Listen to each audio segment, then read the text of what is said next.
My name is the Reverend Deborah Gorman, and we are currently standing in the sanctuary of First United Methodist Church in Cleveland, Ohio. First Church is absolutely one of the most unique congregations in the country. It is diverse in every sense of the word you can imagine. Racially, socially, geographically, lifestyle, handicap, however you want to talk about it. We are a diverse congregation. The remark's been made that Sunday morning is the most segregated hour of the week. That is simply not true in this room. We are diverse in so many ways, and so the problem becomes, how do we celebrate the differences? How do we embrace the diversity? How do we negotiate our differences and go out and serve the world? This city's located in the poorest ward in Cuyahoga County, and Cuyahoga County is what, the fourth poorest county in the cities, the fourth poorest city in the United States. And our neighborhood borders the projects. If we can get people in the door, the kind of welcome they receive, the kinds of ministries they see happening, really engage them. Our average member travels 20 miles and passes many churches to be here. We have a second floor full of children. We have youth. They come from all over the city, and that is one of my special loves, is to watch these children and youth who come from so many different places in the metropolitan area get along and grow together. What you want a church to be is a permission-giving organization, and where divine mystery nudges folks, you need to open those windows where they can use their gifts and graces. And so leadership development entails many things. Who has the gifts for teaching? Who has the gifts for working in the center city? How do we deploy those gifts and get people with hands-on to ministry and get the help where it's needed? That kind of thing. Congregation takes pretty seriously, feed my sheep. And they do so. And part of my work here has been to enable those things and to help discern with members of the congregation where are those places we can make a difference. Empower folks to be in ministry, to respond to the love and grace they've received and go out and share it and heal a broken world. One of the things I've been engaged in for 12 years now is tutoring at Willow School. Willow is part of the Cleveland School District, a school district always in trouble, and we adopted the school and are over there tutoring throughout the week, doing special projects and programs with them.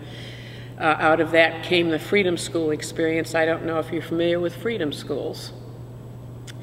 Freedom Schools began in the South in the 1950s, when it was decided that the African American children were not receiving the same education as white children. So they set up home schools that enabled literacy, self-confidence, esteem, knowledge of African American history.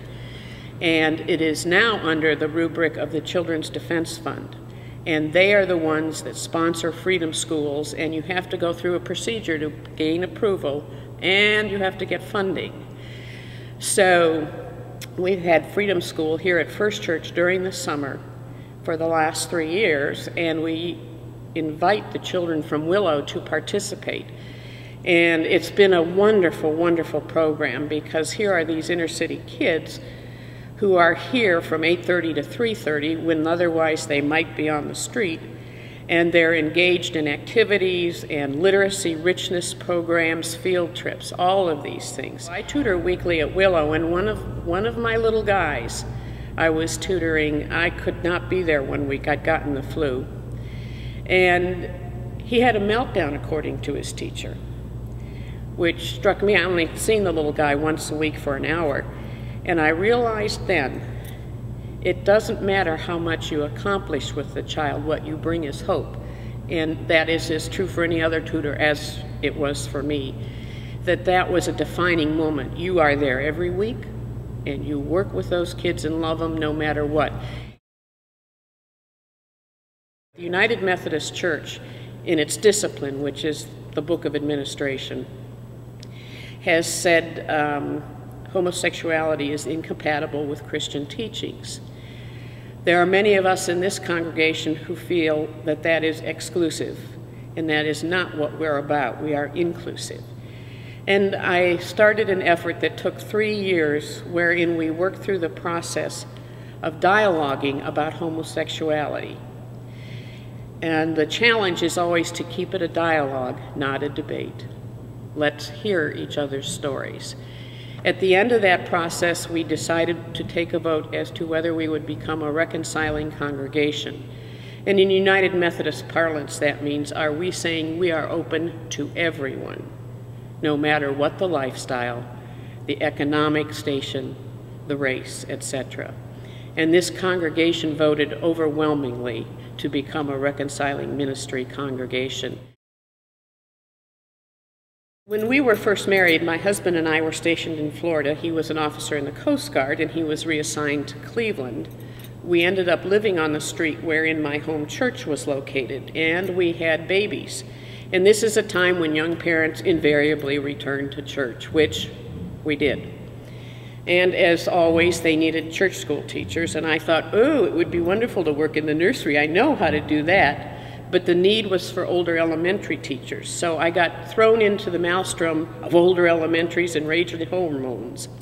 And I loved it. I still love them. If you ask me what grade I want to work with, I'd tell you older elementary or junior high. I just find them delightful. And that started the road where the mentor at Lakewood, Reverend John Lennon, said, you've got more to offer, and you're being directed. And it was always a growing discernment of awareness of God in my life, of something's going on here. What am I supposed to figure out here? And so it's a journey. It still is.